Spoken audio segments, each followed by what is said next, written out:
Aerospace, defense and space expert joining us here in the studios. Mr. Ratan Srivastava, I want to ask you a very interesting question.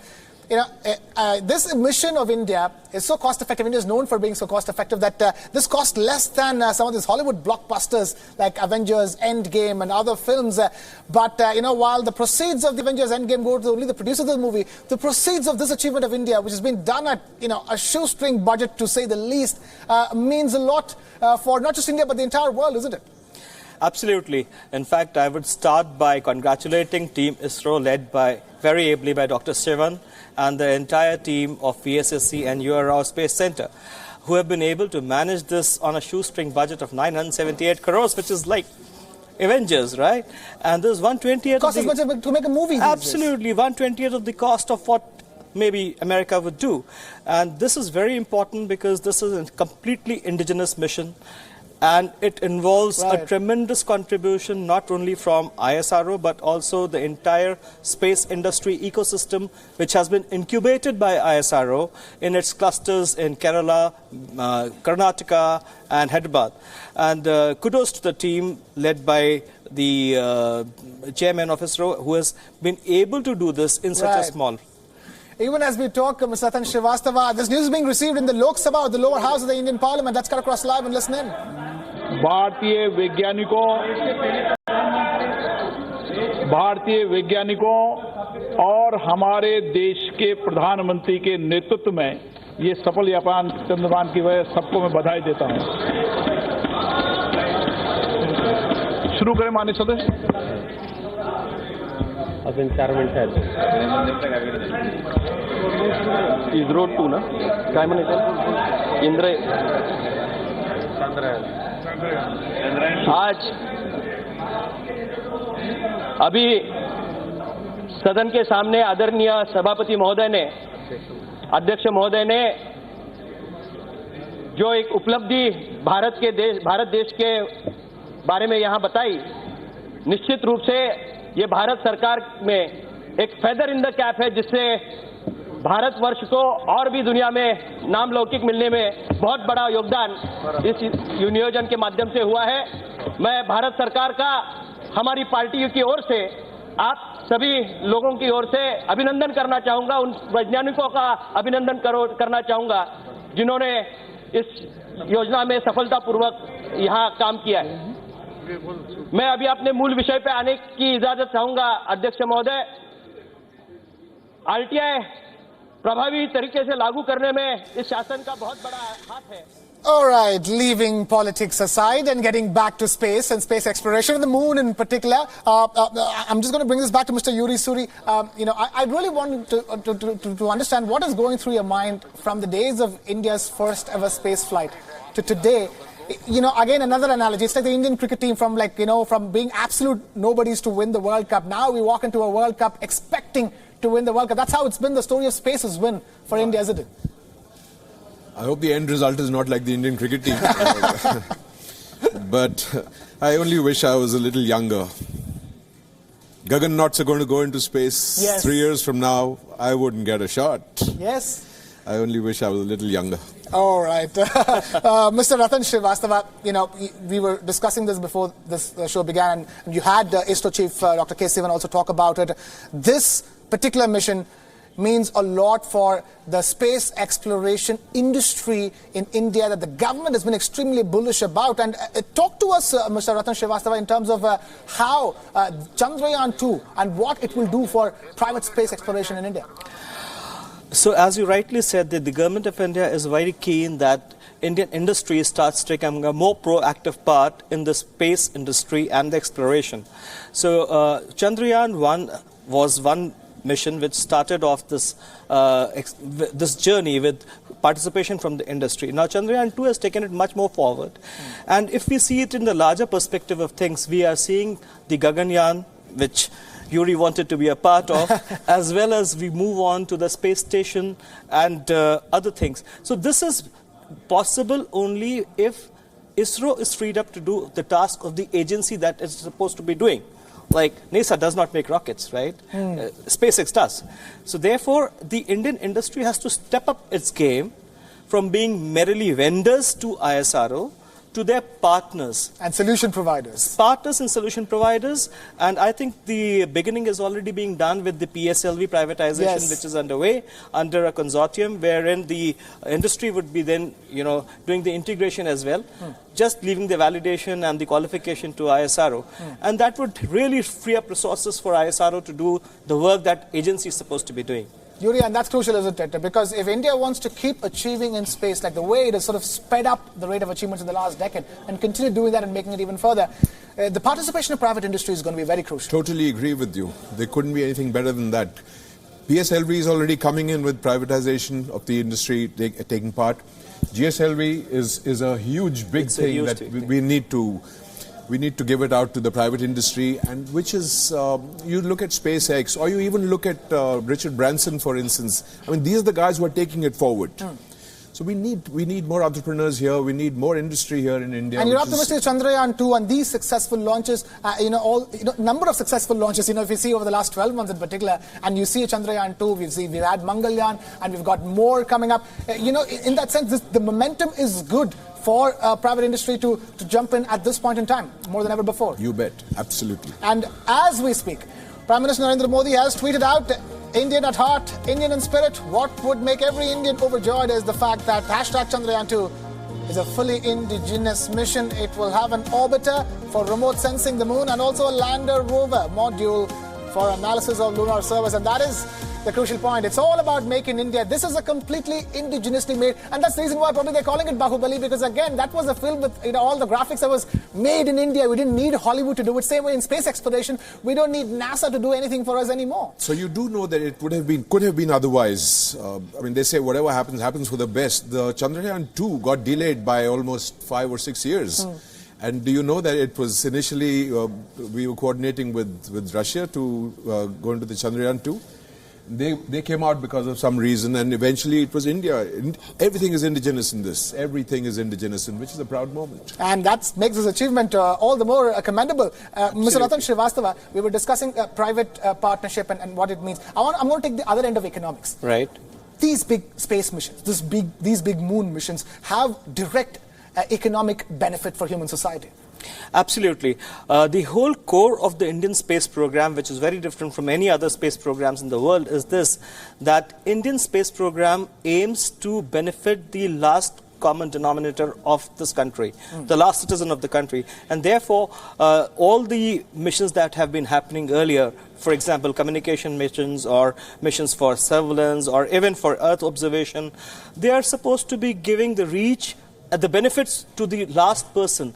For example, the BharatNet or the Digital India program, which is completely based upon the ISRO's GSAT series, or even having banking operations through the ATM, it's all helping the common denominator, the common citizen of the country, which is very different from the capitalist approach, of the other countries. So that apart, if we need to really move forward in a quick fashion, we have to broad base the industry. When I say broad base the industry, which I mean to say that almost 100% of the subsystems, components, assemblies should be done by the industry. Just cannot be doing everything all the time. It cannot. Hardware, software.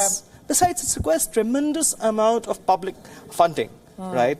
So public funding would be needed by the government, and if you have to sustain the 7 to 8% of growth, it would be needed for other programs as well. So I would say the industry would have a very large role to play, not only on the rocket side, but also on the satellite side, the manufacturing side, and the applications. I mean, if we need to, DTH covers just 50% of India.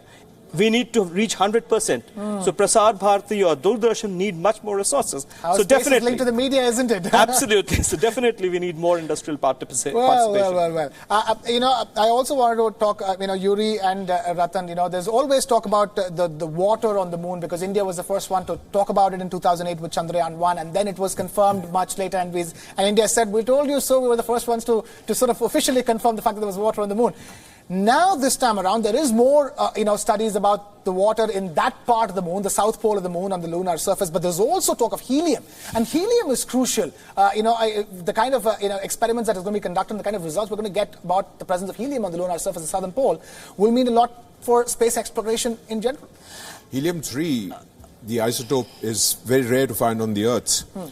But on the moon, it is so abundant that if you actually mine all the helium from there, helium-3, it can provide us energy for 250 years. Global, whatever requirement of energy is for the next 250 years, we will not need anything else. And that's an isotope that gives you energy without any waste. Hold on to that thought. Hold on to the thought. We have a tweet coming in from the President of India as we speak. Hashtag Chandrayaan2 will be the first spacecraft to land close to the moon's south pole in about 50 days from now. The mission is expected to lead to new discoveries and enrich our knowledge systems. I wish the Chandrayaan2 team every success.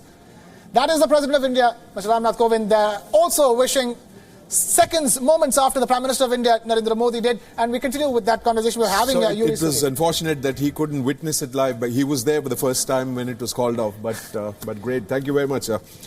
So I was saying that helium-3 can provide the energy requirements of this Earth of ours for the next 250 years without any waste.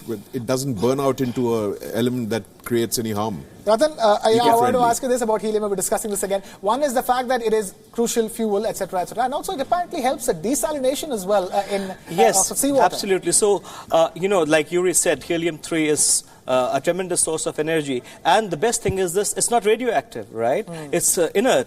That's the beautiful part of it. And of course, it will serve as source of energy not only for India, if India does it, but it will be for the greater good of the mankind, Space has no frontiers. Absolutely. And Ratan, look at those visuals on your screens right now. Prime Minister Narendra Modi watching, overseeing the Chandrayaan2 launch from his office and applauding along with everybody in India and across the world as India successfully launched its second moon mission, Chandrayaan2. And these are latest pictures that we have accessed of the Prime Minister taking time out to specifically sit down and watch this launch, just like the rest of the country, just like over 1.3 billion people approximately in India did. Absolutely. Indeed, a very proud moment for us. Extremely proud moment for India, because this is a time when space exploration has become extremely competitive. We've seen China doing some phenomenal things,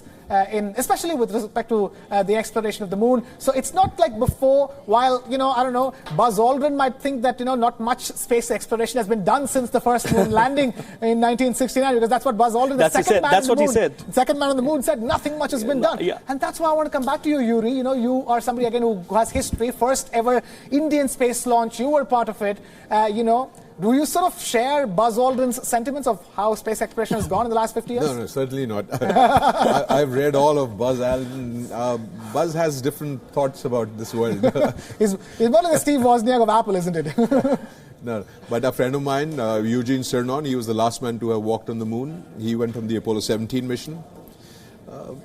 He thought we were going great guns, and we have made such a lot of progress. It's not that we haven't done any space research after that. Things are so much easier than they were used to be in Neil Armstrong and Buzz Aldrin's time. Yeah, and as Ratan was talking about, what India does at space exploration is very different from what the US does, or for the matter, the former USSR or Russia did. Absolutely. At 1/10 the price. 1/20th of the price of, our mission is 1/20th of the price of what maybe, US would have done.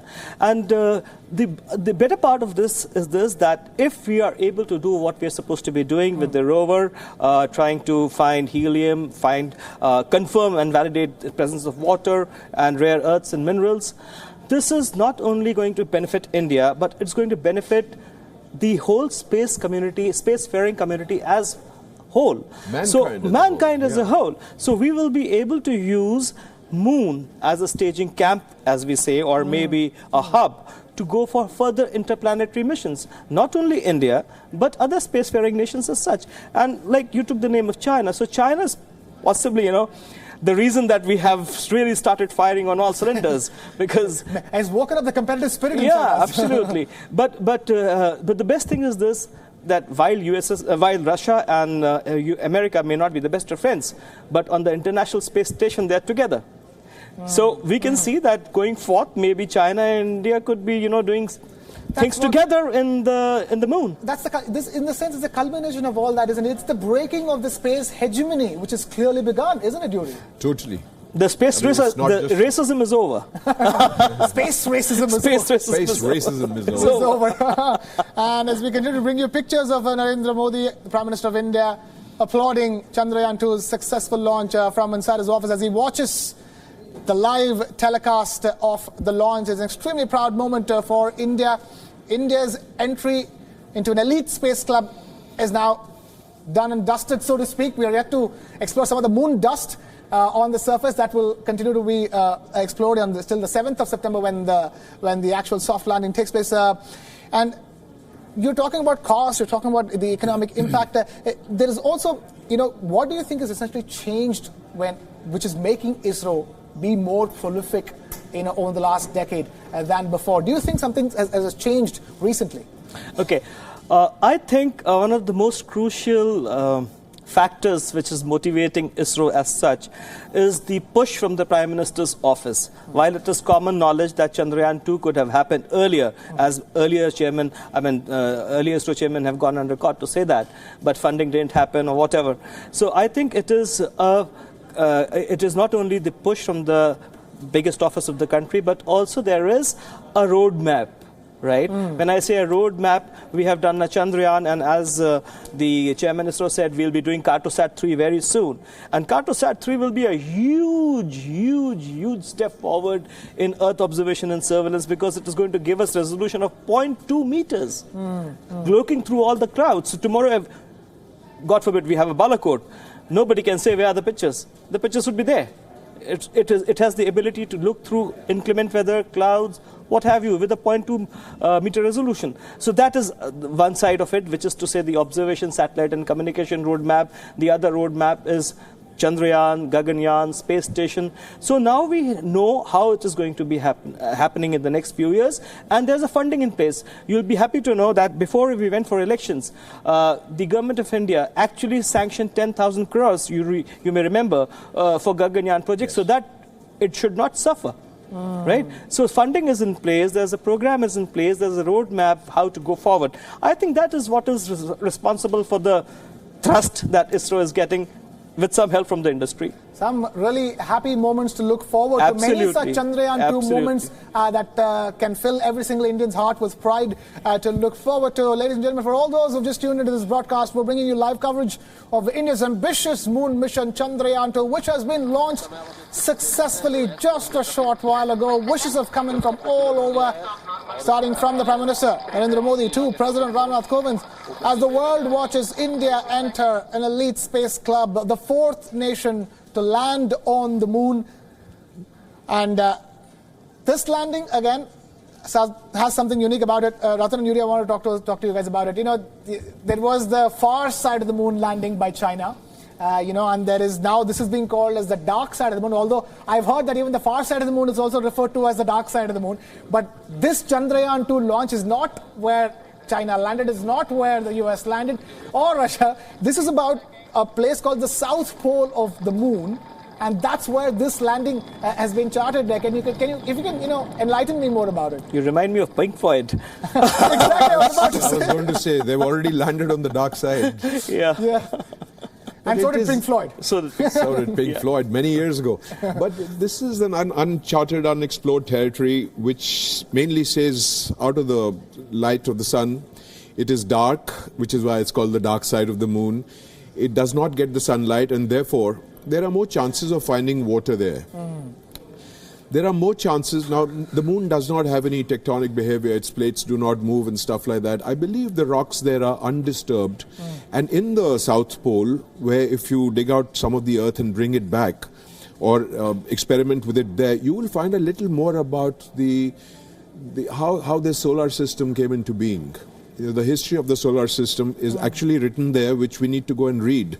So, which is why they picked the South Pole, which is uncharted territory, from where the rocks have not been brought back by the Apollo missions and experimented with.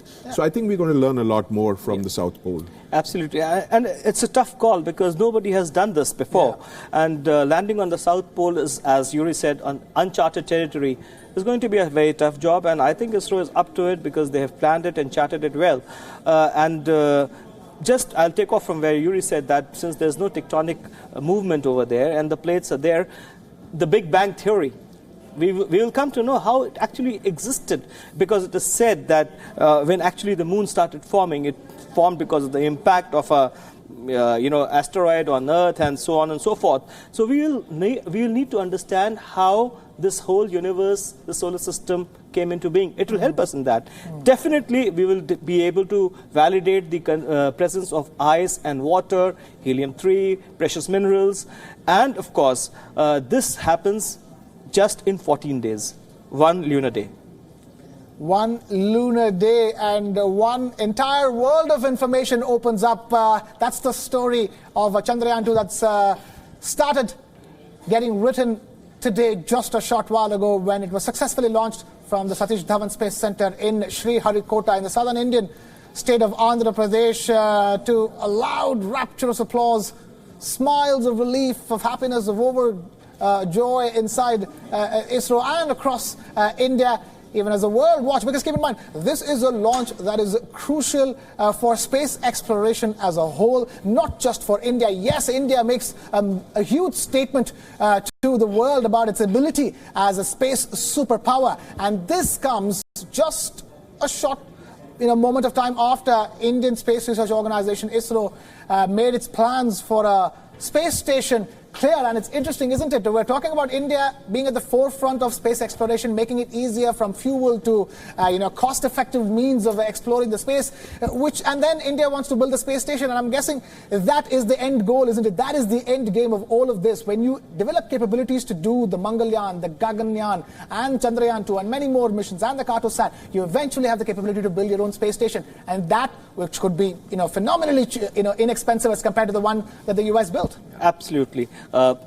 As you said, it is going to be phenomenally inexpensive compared to what US did, because that is the hallmark of Indian space engineering, frugal engineering, right? We do it good, we do it in... The term is called jugaad, which is called frugal engineering, but what the problem is that people always refer to it as a makeshift, which is not the case. Which is not the case. Which is frugal engineering, which is smart engineering, sustainable engineering. That is the meaning of the term. Absolutely. And in fact, ISRO has already been doing docking and docking exercises here, and I think in the future, very near future, one of their missions is going to do this docking and docking exercise as well. That is a precursor for the space station to come into being. So once we do this docking and undocking exercise, we'll be able to understand how we're going to figure out the space station because it's not going to be a permanent station as of now, the one which we are going to make. So we have to make it in such a manner that it serves the purpose, it makes that mark, that statement that we have a space station. Obviously, to have a space station going around for years costs a lot of money. Let's see how it works. I don't know, correct me if I'm wrong, but I think the next space station that we are aiming for is going to be on the surface of the moon rather than orbiting around the Earth. Not really sure about that. I believe it's going to be orbiting well, that's for a while. One of the reasons behind exploring the moon, so that we could put a station there and base our... It could be, yes, absolutely, as an option, definitely it is. And hopefully the countries of the world will not work towards militarization of that space station or space, but it could be used for a lot of other activity, the interplanetary launches, etc., which are so much far easier than from the moon than on the Earth. In fact, the reason that we did the ASAT test is to escape is not the right word, is to really beat the legislation which is coming up for demilitarization of the space. So had we not done it when we did it, we would have possibly fallen into that trap like we have fallen into other things. So we did it at the time which was right, and we did it to make a statement that yes, we can do it, not that we are going to militarize. And as Yuri said... But it's more of a deterrence thing. More of a deterrence as obviously a statement of our abilities. Yes, as well. And definitely if we are able to do a successful moon mission and we find water and we validate that, we could put up a space station on the moon. A space station on the moon is what we're looking at, ladies and gentlemen, even as Yuri Suri and Ratan Srivastava join us on this special broadcast here. We're bringing to you analysis and coverage of the latest on India's ambitious moon mission, Chandrayaan2. Visuals on your screens are of that successful launch, the GSLV Mark III taking off from the Satish Dhawan Space Center in Sriharikota. India's giant space leap on your screens, even as the Prime Minister of the country sat in his office and applauded, watching that live telecast of the moon mission from the confines of his office and applauding along with the billion-odd Indians who are celebrating this incredible achievement. The US has called it an incredible achievement. The European Space Agency as well has greeted and sent its wishes to the Indian Space Research Organization, ISRO, And the US, in fact, has called it today's giant leap. Interesting, isn't it, Yuri? The US, I mean, that term, that cliche, that classic, whatever you want to call it, one small step for man, one giant leap for mankind, came from a man who was born and raised in the US and was the first one to land on the moon. And that term is now today, many 50 years down the line, used by the US to credit what India has done. 50 years and 2 days later. 50 years and 2 days later, to be precise. It was on the 20th of July. The 20th of July, isn't it? How things come a full circle after, half a millennia, so to speak, 50 years. Great scenes. US Embassy, hashtag can't wait to see what you do next. Is the word coming in from the US Embassy? That says a lot. That says a lot, absolutely. And as I said earlier, they've stolen the words out of our heads, isn't it? Space has no frontiers, we could cooperate with US, with Russia, with China, if we have to go forth, because no country has the resources to do it all alone. We need to pool our resources if we need to go to the next frontier. And this is definitely a very good statement coming from US, because this is their intent. Can't wait to see what you do next. One of the books that Buzz Aldrin has written is called No Dream Too High.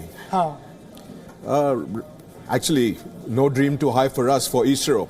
We're not dreaming, we're actually doing it. We're going towards it. So which is absolutely. Yeah.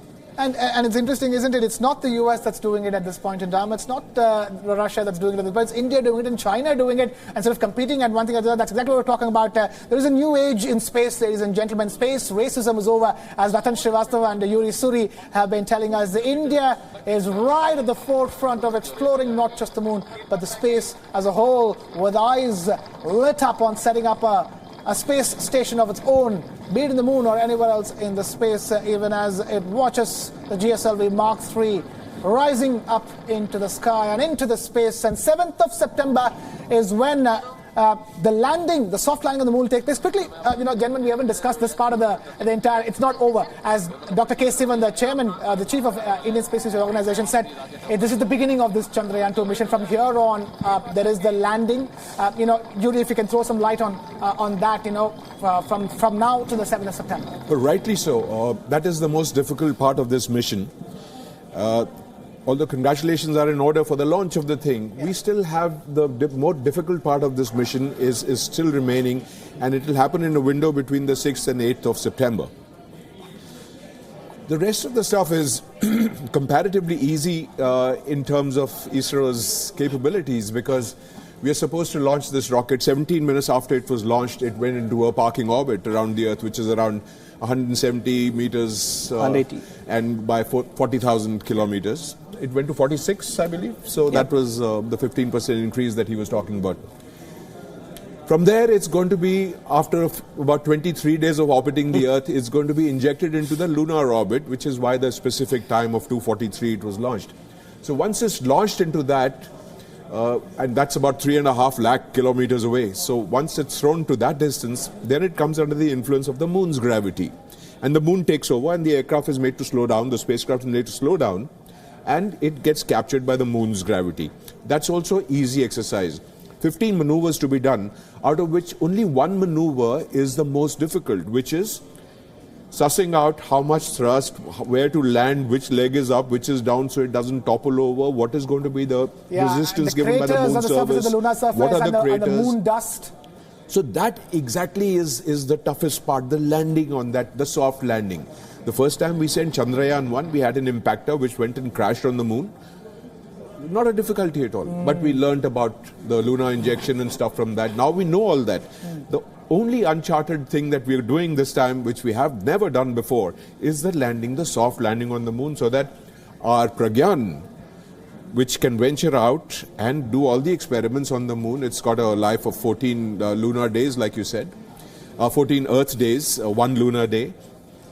So all those experiments for over 2 weeks has to be done by that guy. So unless that soft landing is a success, we will not be able to carry out all those experiments. Absolutely. Like he said, Israel just attempted before India, and they failed at the critical juncture of landing, and it said that just toppled over. So like you have craters and you have uneven surface, and you have to find the spot, the sweet spot, which is supposed to be 73 or 70 degrees, something of that. Yes, close to that, yeah. 73, and you have to find a space there where you can soft land, which is to say, as Yuri said, how much thrust you need to have and how do you land over there without hurting your lander. Because the place where you land the lander or Vikram is very crucial, because Pragyan is going to get out of there, which is very, very critical. The rover, and all the Pragyan, conducted and absolutely transmitted back to and it can only travel 500 meters, right? So and it has 50 watts electricity.